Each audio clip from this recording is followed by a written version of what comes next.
우리 함께 하나님의 말씀 예레미야 42장 2절에서 3절에 있는 말씀을 함께 보도록 하겠습니다.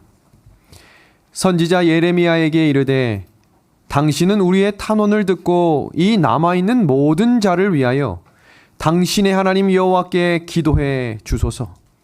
당신이 보는 바와 같이 우리는 많은 사람 중에서 남은 적은 무리이니 당신의 하나님 여호와께서 우리가 마땅히 갈 길과 할 일을 보이시기를 원하나이다. 아멘.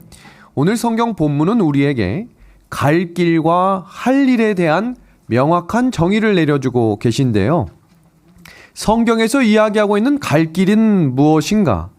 지금 이 세상이 어디로 가고 있는지를 확인시켜 주시겠다라는 것입니다. 두 번째, 할 일은 무엇인가? 우리가 지금 이 세상에서 무엇을 하고 어떻게 살아야 할까? 성경은 그 두 가지를 명확히 소개하고 가르쳐주고 있습니다. 여러분, 지금 밖이 매우 어두워졌지요? 그런데 참 신기한 것은 이 교회는 밝아지고 있다는 사실입니다. 왜 그럴까요? 하나님께서 우리를 불러주셨기 때문입니다.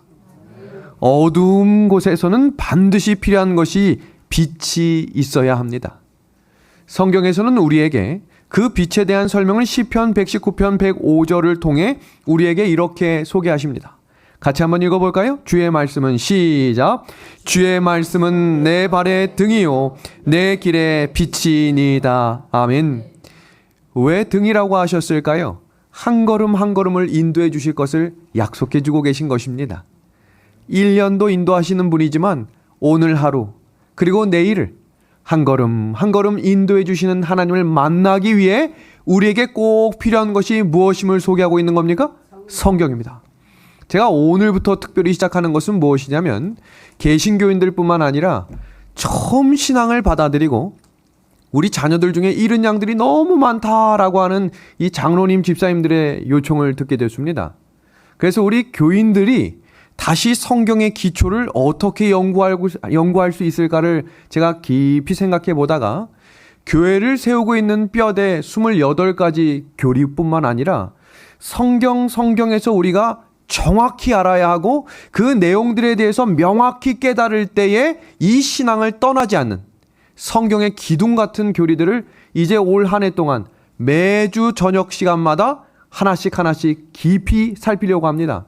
물론 이 내용들이 매주마다 유튜브에 업데이트 되겠지만 이 내용들을 하나하나씩 잘 정리해 두셨다가 꼭 필요한 내용들을 하나씩 보내주시면 누군가와 함께 성경 공부를 하는 효과가 나올 수 있도록 제가 그렇게 하나씩 지금 준비를 해나가고 있습니다. 여러분, 성경을 여러 번 읽는다고 해서 성경을 잘 안다고 할 수는 없어요. 맞나요? 아무리 혼자서 열심히 많이 읽어도 성경의 깊은 은혜를 깨닫기는 역부족일 수 있다는 겁니다. 왜냐하면 우리가 정글을 들어가는데 아무것도 모르고 아무 지도도 없이 들어가 버리면 그 안에서 길을 잃어버립니다. 그래서 우리에게 열정적인 마음과 뭔가 최선을 다하는 것도 중요하지만 정확한 안내 지침서와 이것이 왜 그렇게 연결되는지에 대한 뼈대를 공부하셔야 성경에 대한 이해를 더욱더 성령께서 이해할 수 있도록 도와주실 것입니다. 오늘 그 첫 번째 시간은 성경이란 무엇인가를 함께 살피려고 하는데요. 디모데후서 3장 16절에서 17절의 말씀입니다. 모든 성경은 하나님의 감동으로 된 것으로 교훈과 책망과 바르게 함과 의로 모하기에 유익하다고 했습니다. 모하기에 교육입니다. 성경은 감동만 받고 그렇구나 하고 끝나는 것이 아니라 교육받아야 합니다. 그래서 그것이 왜 그렇게 되는지 배워야 한다라고 가르쳐주고 있는 것입니다. 이어지는 구절입니다. 이는 하나님의 사람으로 온전하게 하며 모든 선한 일을 행할 무엇을 갖추게 하겠다는 겁니까? 능력입니다. 디모데후서 3장 15절에는 성경은 구원에 이르는 지혜를 주겠다라고 선포하셨어요. 이것은 어떤 의미냐면 성경이 우리에게 구원을 주는 길이 된다.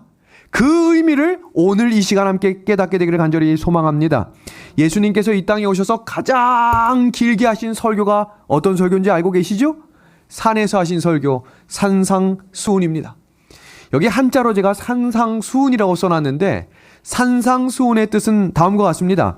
산 위에서 베푸신 가르침. 근데 산상수훈이라고 하는 단어를 산상보훈이라고도 하는 거 알고 계시죠? 그 산상보훈이라고 하는 뜻은 산 위에서 하신 보배로운 가르침입니다. 그럼 왜 성경에서 이 복음을 보배롭다라고 이야기했을까요? 영감의 글은 그 내용을 이렇게 우리에게 가르칩니다. 그리스도와 매우 가깝게 지내온 제자들에게 바야흐로 예수님의 사업에 더욱 직접적으로 연합하여 일함으로써 많은 무리들이 목자 없는 양처럼 버림받는 일이 없도록 해야 할 때가 온 것이었다.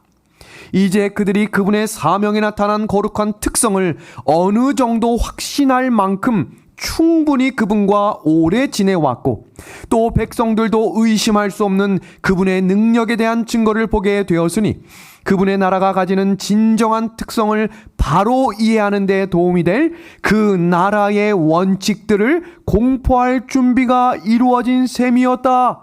예수님과 정말로 연결될 수 있는, 연합할 수 있는 시간이 됐을 때 제자들과 함께 사람들이 모인 곳에서 하나님이 보배로운 말씀을 선포하신 그 말씀을 뭐라 부르는 거예요? 산상수훈, 산상보훈이라고 부르는 것입니다.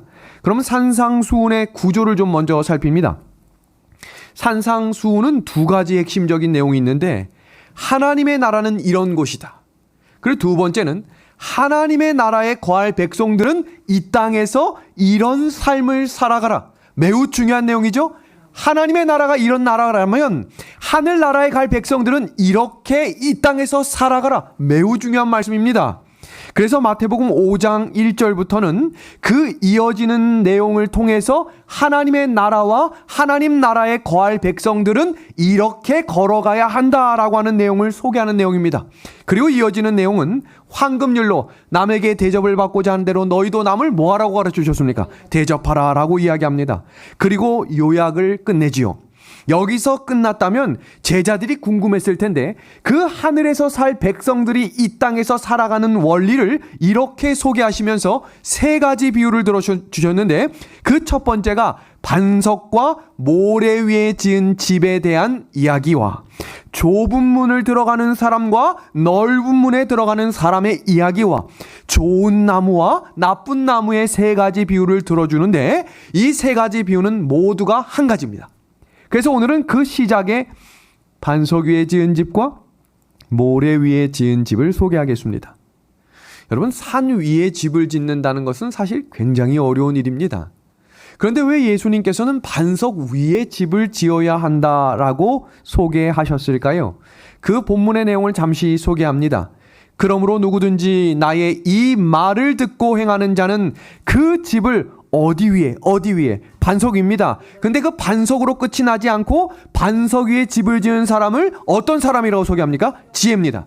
성경에서 이야기하는 지혜는 성령을 의미하는데 하나님의 말씀대로 반석 위에 집을 지면 성령을 받는 사람이 되겠다는 겁니다. 반대죠?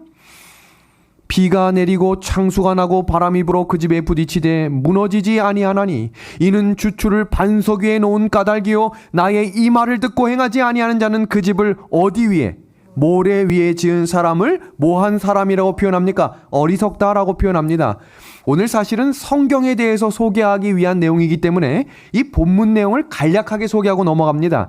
지혜로운 자와 어리석은 자의 구분이 무엇인가 하면 둘 다 집을 짓고 싶어 했다는 내용입니다. 이 내용을 영감의 글은 뭐라고 표현하냐면 하나님을 믿는 사람과 믿지 않는 사람의 이야기가 아니라 교회를 똑같이 다니고 저녁 예배 함께 드리고 함께 헌금 생활하고 함께 열심히 교회 다니는 사람 중에도 누구는 반석 위에 집을 짓고 있지만 어떤 이는 모래 위에 집을 짓고 있으니 정신 차리고 다시 반석 위에 집을 짓는 사람이 되라는 말입니다.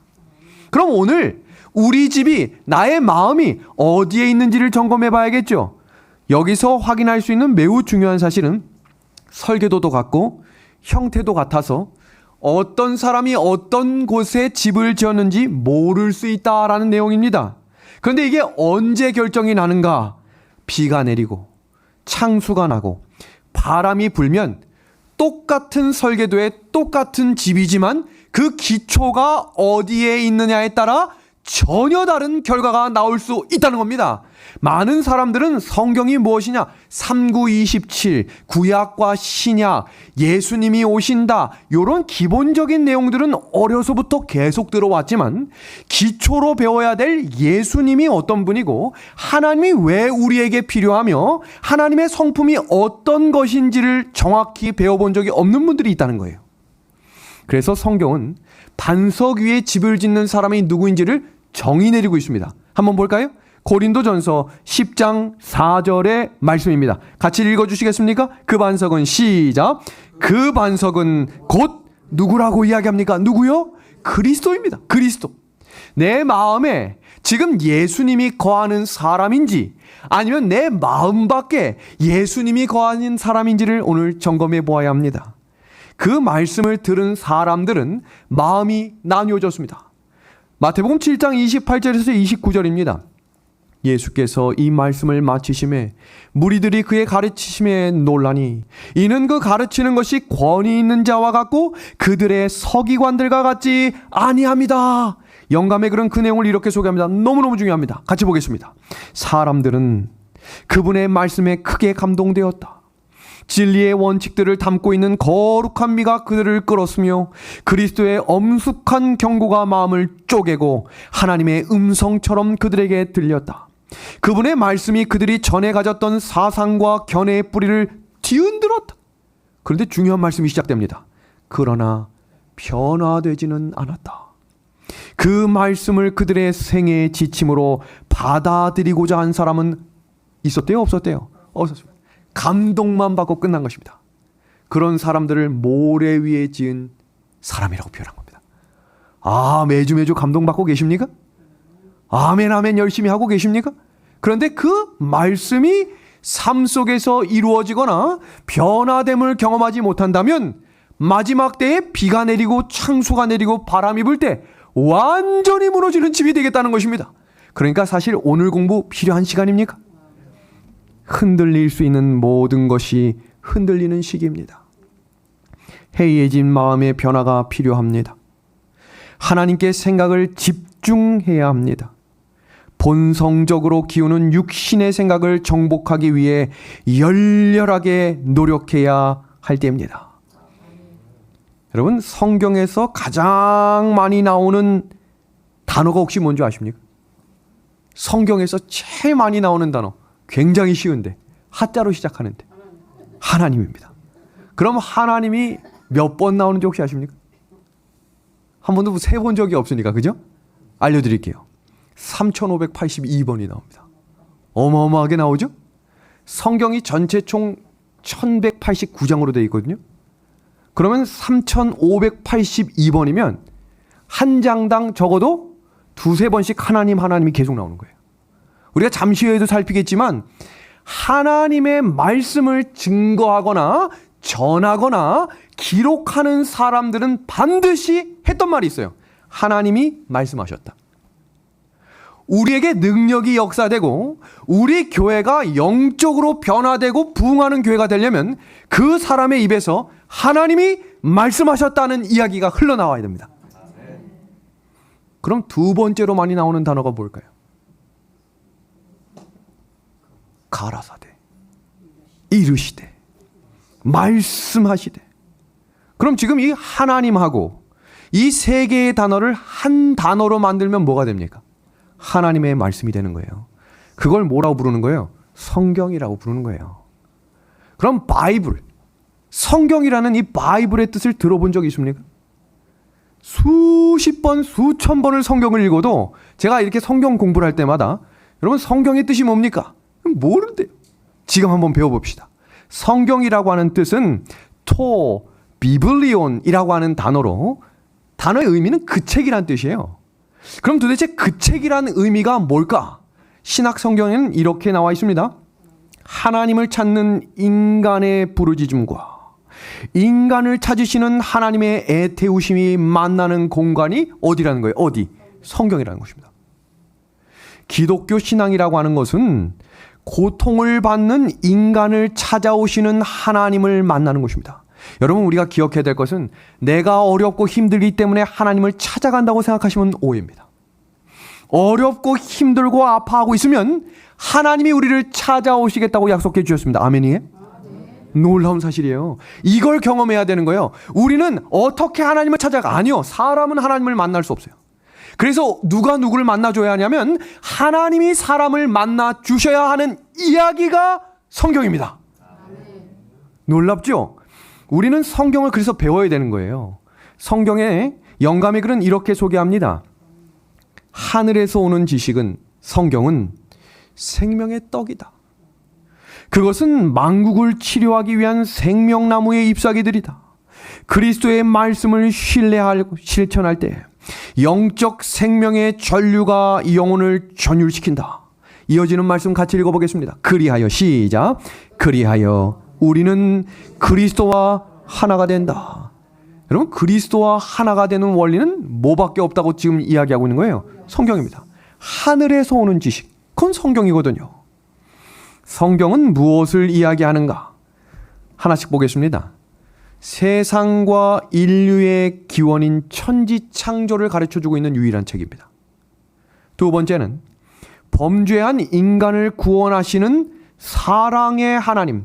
여러분, 이 하나님을 이론적으로만 만나는 것이 아니라 정말로 말씀으로 삶을 통해 만날 수 있는 믿음의 기도가 이루어지길 소망합니다. 세 번째는 구원의 주체이신 여자의 후손인 메시아 예수님을 가르쳐주고 있습니다. 네 번째는 여자의 후손을 출생시킨 그 혈통 이스라엘의 역사를 기록하고 있고요. 다섯 번째는 구원의 원리와 방법인 성소 제도를 정확하게 소개하고 있는 유일한 책입니다. 여섯 번째는 구원받은 사람의 생활 방식, 우리가 산상수훈 배웠죠? 구원받은 백성들은 이렇게 살아야 한다. 구원받으려면 이렇게 살아라는 말은 없어요. 구원을 받은 백성들, 하나님께 부르심을 받은 사람들은 이렇게 살아가라. 그 삶을 성도의 삶이라고 이야기합니다. 그리고 구원의 완성인 재림을 소개하고 있는 책입니다. 그래서 이 7가지를 한마디로 정리하면 사람의, 인간의 회복입니다.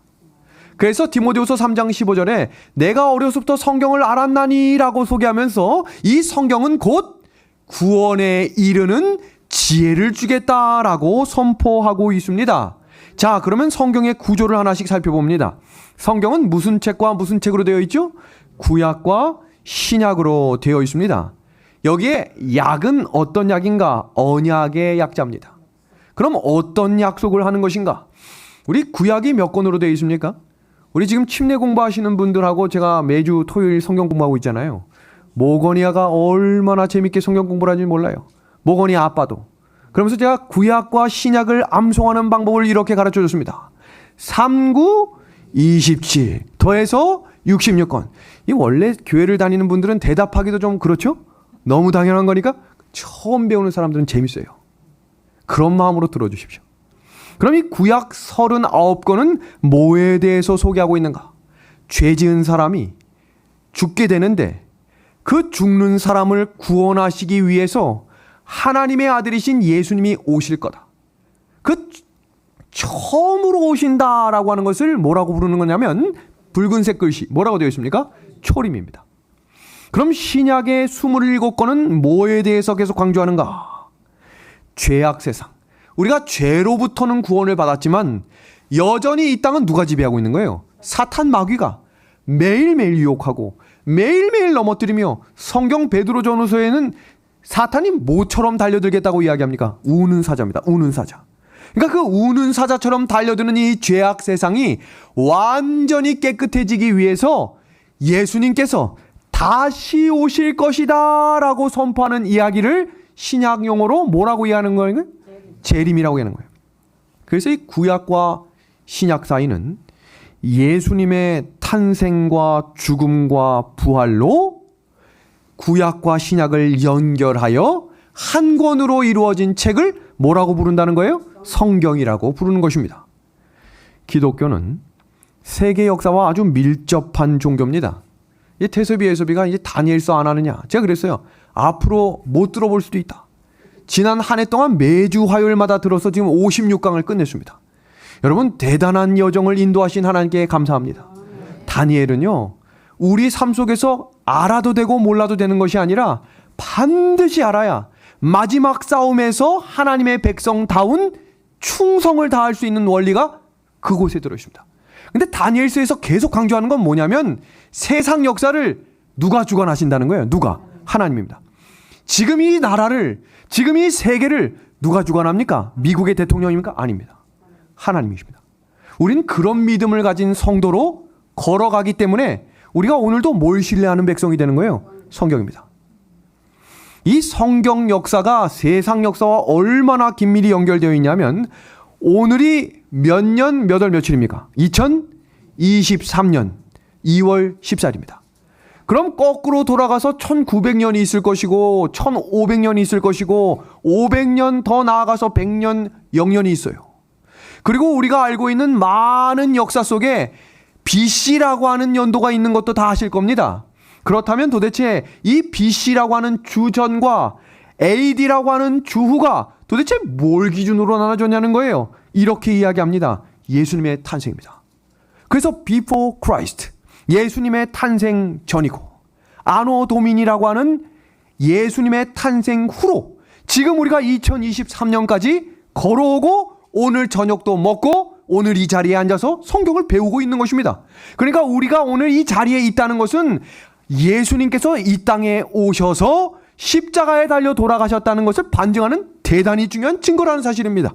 그렇다면 성경의 연대는 몇 년부터 몇 년인가? 잘 보십시오.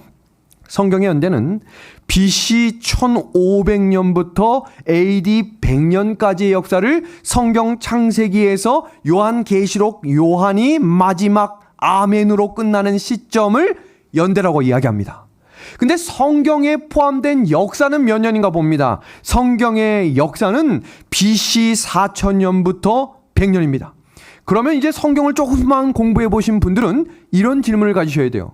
아니 성경 역사가 BC 4000년부터면 4000년부터 기록해야지 왜 1500년부터 성경을 기록했을까? 왜 그럴까요? 그 당시에는 문자를 상용화할 수 있는 문자가 없었습니다.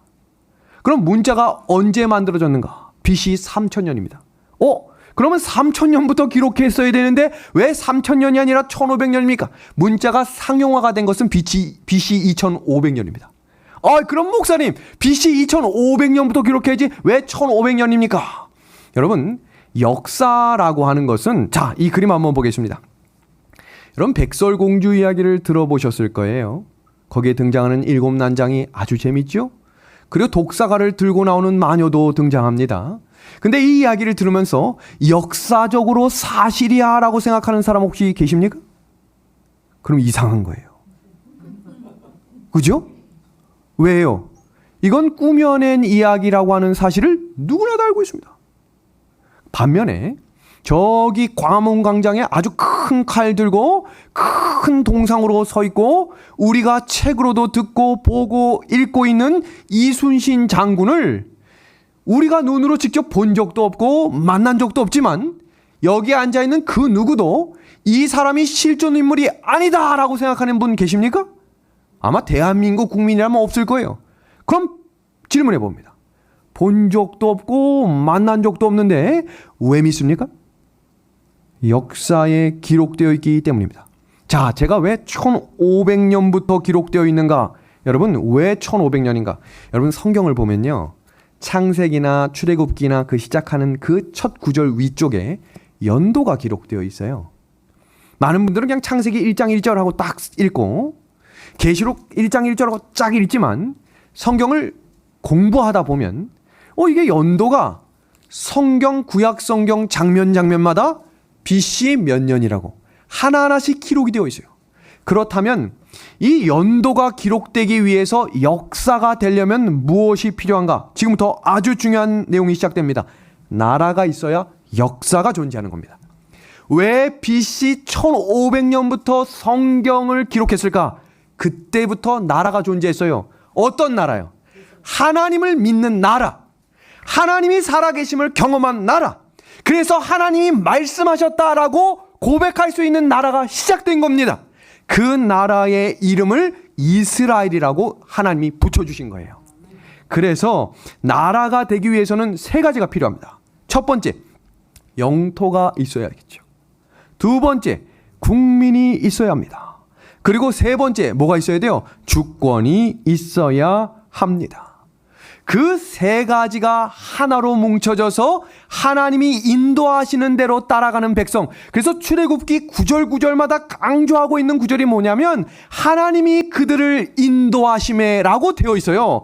오늘 우리가 이곳에 앉아있고 하나님을 믿을 수 있는 이유는 하나님이 우리 가정을, 하나님이 나의 믿음을 인도해 주셨기 때문입니다. 그것을 인정하는 백성들을 하나님은 그리스도인이라고 불러주시는 겁니다. 그러면 이 성경의 구조를 세상 역사와 비추어서 하나씩 살펴볼 텐데요. 성경에 죄가 없는 유일한 4장이 있죠. 그것은 바로 창세기 1장과 2장, 그리고 계시록 21장과 22장입니다. 성경을 공부하실 때 아주 자세히 이해할 수 있는 한 가지 원리는 교차 대꾸법입니다. 한번 따라해 주시겠습니까? 교차 대꾸법.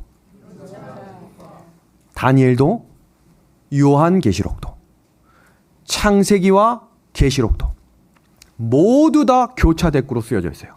그것이 무엇이냐면 A, B, C, B, A, 처음과 끝이 같아요.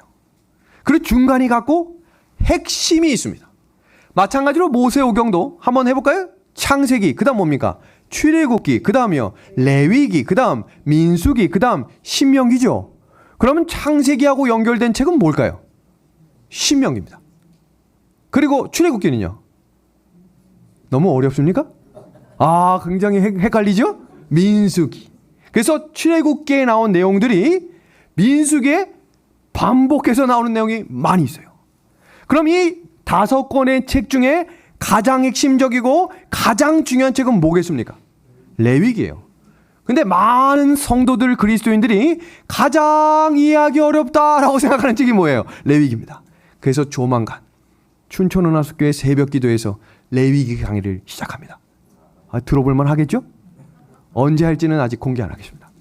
잘 들어보십시오. 자, 그러면 창세기 1장과 2장, 계시록 21장과 22장에만 죄가 없다 그랬습니다. 그러면 그 교차 대꾸의 구조를 봅니다. 창세기 1장 1절이죠. 태초에 하나님이 천지를 뭐한다? 창조하신다 그랬죠. 계시록 21장 1절과 5절에 또 내가 새 하늘과 새 땅을 보니, 뭐예요? 새 하늘과 새 땅이 다시 뭐가 된 거예요? 재창조가 되었습니다. 자, 여기 보겠습니다. 그래서 창조가 되고 재창조가 됐어요. 근데 창세기 3장에 드디어 죄가 시작이 됩니다. 그러면 계시록 20장에서 죄가 뭐가 돼야 됩니까? 끝이 나야겠지요. 이걸 뭐라고 한다고? 이걸 뭐라고? 교차 대꾸법. 그래서 우리가 이 교과 공부를 하거나 뭘 볼 때도 월요일 소지 보고 금요일 소지 보고 화요일 소지 보고 목요일 소지 보고 이렇게 병행해서 읽으시면 대부분 그것이 교차될 수 있도록 저수라는 교수님들이나 목사님들이 그렇게 기록을 많이 하고 있습니다. 여기 이 내용 다시 봅니다. 죄의 시작이었던 창세기 3장 24절에 그 사람을 쫓아내시고 라고 되어 있지만 계시록 22장 14절에는 그들이 다시 어디로 들어갑니까? 어디로? 생명나무가 있는 하나님의 새 땅으로 들어가는 장면으로 죄가 시작된 것이 죄가 끝이 나게 되는 것입니다. 그래서 창세기 3장부터 계시록 20장 죄가 끝나는 그 시간까지 모두가 예수님의 십자가를 초점을 맞추며 예수님이 계셔야 우리가 살아갑니다. 그것이 성경 시편 23편 1절에 여호와는 나의 목자시니, 그 다음 구절이 뭡니까? 내게 부족함이 없습니다. 예수님이 계시면 나의 삶이, 우리 가족이, 우리 교회가, 이 나라가 하나님께서 지켜주실 것을 믿습니다. 그것을 매일매일 고백하고 걸어갈 수 있는 연결된 책의 이야기입니다. 여러분, 그럼 우리가 연도를 배웠는데요. 창세기라고 하는 책에 무려 2500년의 역사가 들어있습니다. 그러니까 성경에 1500년부터 AD 100년까지 연결된 이 성경 전체 역사가 4100년이라면 이 4100년의 역사 중에 2500년이 다 어디에 써 있다고요? 다 어디에? 창세기입니다. 왜냐하면 여러분들 우리가 기억해야 될 것은 성경은 차례대로 배분을 균등하게 기록한 책이 아니에요. 뭔가 특별한 목적이 있기 때문에 그 목적에 맞춰서 창세기라고 하는 책에 성경 전체 역사의 3분의 1을 다 넣어놨어요. 자, 그 다음에 성경 65권에는 나머지 1600년의 역사를 분산시켜서 기록해 두었습니다. 놀라운 사실은 창세기의 300년이 성경 창세기 12장부터 50장에 다 기록이 되어 있어요. 이 말은 무슨 말이냐면 창세기가 2500년으로 되어 있다고 50장에 차곡차곡 해놓은 것이 아니라 창세기 1장부터 11장까지 그 모든 역사를 대부분 넣어놓고 나머지 300년의 역사 속에 창세기 12장부터 50장까지의 내용을 다 압축해서 넣어놨는데 그 압축해서 넣어놓은 역사의 내용이 어떻게 되어 있냐면 4명의 인물 중심으로 기록해 놓은 거예요. 그 4명의 인물이 누군가 하면 아브라함, 이삭, 야곱, 요셉이에요. 그래서 왜 우리가 그토록 이 설교를 많이 들을까? 성경에 가장 압축되어 있는 챕터가 창세기 12장부터 50장인데 그 내용의 인물이 4명의 인물로 되어 있다는 거예요. 그 말은 어떤 말을 의미하냐면 성경은 하나님께서 사람을 인도하시는데 한 사람 한 사람을 인도하셔서 나라를 움직이기도 하시고 한 가정을 구원하시기도 하시고 한 민족뿐만 아니라 한 개인의 은혜의 구원을 허락하신다는 거예요. 그러니까 한 사람이 중요한 거예요. 공동체, 교회, 국가도 중요하지만 하나님은 일하실 때 한 사람을 통해 세상을 움직이시기도 하신다는 것입니다. 세상에 나타난 역사의 내용을 살핍니다. 제가 결심한 게 화요일 성경 공부는 내가 25분만 해야지 했는데 벌써 30분이 넘었어요. 근데 지금 사실 반도 못했기 때문에 오늘은 이렇게 하겠습니다. 10분에 딱 끝내고 다음 주에 이어서 그 2번째 강의를 하겠습니다. 그럼 이 챕터 보겠습니다. 사람이 성향이 선합니까? 악합니까? 우리말 중에 사촌이 땅 사면 어디 아프다 그래요? 왜 배가 아파요? 그게 사람인 거예요. 인류 초기의 역사가 완전한 타락으로 끝이 납니다. 조금만 더 가면 한 사람도 남김없이 완전히 100% 다 끝나버릴 것을 하나님이 아셨기 때문에 그때 한 사람을 부르십니다. 그게 누굽니까? 노자로 시작하는데 노아입니다. 노아. 그 노아를 부르신 다음에 120년이라고 하는 시간 동안 하나님이 오래 참으셨어요. 그 오래 참으시는 그 끝날 뭐가 일어났습니까? 홍자로 시작하는데 홍수가 일어났습니다. 그 홍수가 일어났을 때 구원받은 백성들을 성경은 남은 무리라고 합니다. 성경은 남은 무리가 계시록에 처음 등장하는 게 아니고요.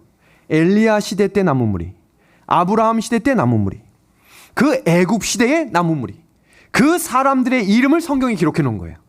그 남은 무리에 인도하는 방식을 보면 한 가지입니다. 노아 후손을 구원하셨을 때 감사했겠어요? 안 감사했겠어요? 감사했죠. 근데 그 감사가 얼마나 갔을까? 시간을 지나다 보니까 성경이 원래 기록될 당시에는 그 전부터 구전으로 전달이 됐어요. 그러니까 아버지가 아들에게, 그 아들이 그 아들에게 전해주는 방식이었는데 문제가 뭐냐면 중간에 누군가가 빠뜨려 버리면 그 말씀이 그대로 전해지지 않고, 또 문제가 뭐냐면 사람의 성격에 따라, 여러분 성격을 보면요, 성경의 미가서나 아모스를 보면 난리 납니다. 성격이 완전히 화끈해요. 근데 호세아 성경을 보면 그 호세아 자체가 사랑이 좀 있어요. 그래서 문체 자체가 다릅니다. 성경 66권이 그 사람의 개성을 통해 하나님이 일하시고 말씀하셔서 기록하게 하신 거예요. 그런데 중요한 것은 왜 하나님께서 그 40여 명의 사람들을 쓰셨는가? 예수님의 마음과 일치됐기 때문이에요. 이게 중요한 거예요. 예수님의 마음과 일치된 사람들을 남은 무리라고 불러요. 노아가, 아브라함이 그 마음을 가졌기 때문에 부르신 거예요. 자, 그럼 계속 봅니다. 노아 후손이 그 구원의 감사를 잃어버렸을 때, 여러분 성령 충만한 사람도 하나님을 버릴 수 있습니까? 고민되십니까? 사울이 버렸어요. 영감을 받고 성령에 충만했지만 하나님의 말씀을 업신여기는 일이 반복되면 성령이 떠납니다. 그럼 그때 하나님을 부인하게 돼요. 노아 홍수 당시 그 이후 사람들이 그랬다는 거예요. 충만했어요. 무지개를 받고요. 하나님이 주셔야만 먹고 살았던 사람들이 살다 보니 하나님이 불필요하게 느껴진 거예요. 그래서 그들이 한 게 뭐냐면 우리의 이름을 내자. 여러분 명함 가지고 있는 거 두려워하셔야 합니다. 누구 이름 드러내는 거예요? 아주 위험하죠? 우리의 이름을 내고 우리를 높이자. 그게 바벨이에요. 바벨의 뜻이 우리를 위한. 근데 그게 출애굽 당시에 또 나오죠. 갑자기 모세가 십계명 하러 갔는데 우리를 위해서 우리를 위한 신을 만들자. 그게 바벨이라고요. 노아 우손 그 사람들이 만들어낸 바벨탑. 그래서 그때 모두가 우리의 이름을 내자, 우리를 위한 신을 만들자라고 했을 때 한 사람이 신실하게 하나님이 말씀하신 대로 갔다. 이 말은 뭐냐면 땅 투기 안 했다는 거예요. 부동산에 관심 두지 않았다. 왜 아멘 안 하세요? 그리스도인의 정신입니다. 하나님이 가라고 하면 부동산 생각하지 않고 가는. 눈빛이 좀 바뀌었는데요? 전까진 하다가 아브라함. 요번 주 설교 주제입니다. 경제가 무너질 때 하나님은 왜 아브라함을 부르실까? 그 바벨탑 가운데 하나님이 불러내셔서 나오라고 이야기하셨어요. 여러분 하나님께서 나오라고 하면 주저없이 내려놓고 나오실 분들 아멘 합시다. 그 믿음이 없으면 마지막 구원의 대열에 참여할 수 없겠다고 했습니다. 그 부르심 속에서 과정 힘들었고 노예 생활 속에 끝까지 충성하지 못했지만 하나님께서 한 사람을 또 부르셨죠? 그 사람이 모세입니다. 그 모세를 통해 이끌어낸 백성의 이름을 뭐라 불렀습니까? 이스라엘이죠. 근데 이 이스라엘 백성이 또 살다 보니 그렇게 감사한 일들이 많았음에도 불구하고 불평, 불만이 터져나오자 예수님이 이 땅에 오셨을 때 그 예수님을 거절하는 사람들이 됩니다. 그때 하나님께서 누구를 부르신 거예요? 12명의 제자를 부르셨어요. 누굴 포함해서? 자기를 팔 가룟 유다를 포함해서. 그리고 예수님이 십자가에 달려 돌아가시며 사단이 완전히 승리한 것처럼 보였지만 하나님께서 피로 사신 교회를 세우십니다.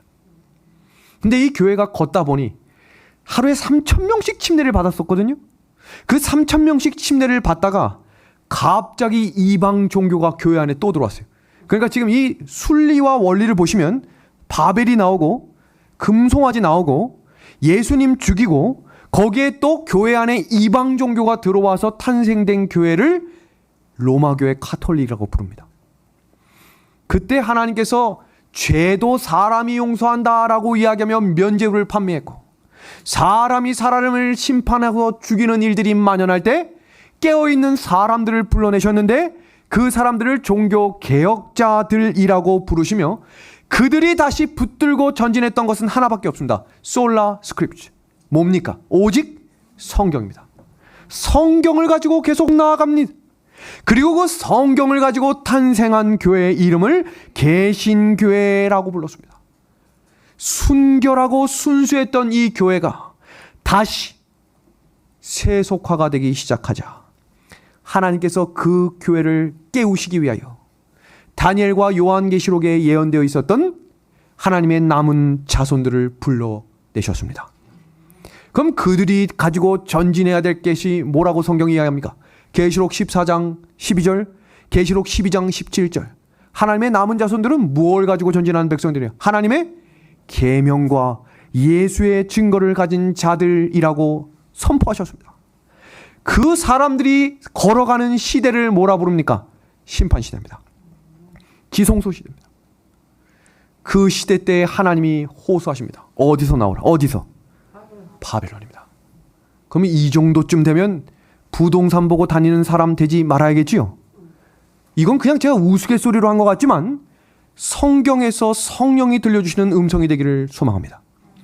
빚진 인생을 청산하고 하나님께서 우리에게 맡겨주신 사명을 다하는 일에 나의 생명을 다하겠다 결심하는 사람들을 하나님이 뭐라고 부르시냐면 하나님의 입맞은 자 14만 4천이라고 이야기했고, 그 사람들이 계시록 14장 1절에 여호와의 산인 시온산에 서서 노래하는 자가 될 것입니다. 그리고 그들이 살아서 구원받는 재림을 경험하는 자들이 되는 것입니다. 그 기록이 뭡니까? 성경입니다. 여러분, 왜 하나님께서 우리를 불러주셨을까? 여러분, 이 4명, 가인, 노아, 아브라함, 야곱, 이 4명의 공통점은 무엇일까요? 다음 이 시간 함께 모여서 이 이어지는 성경이 무엇인가 두 번째 시간을 함께 공부해 보도록 하겠습니다. 오늘 성경 공부를 마칩니다.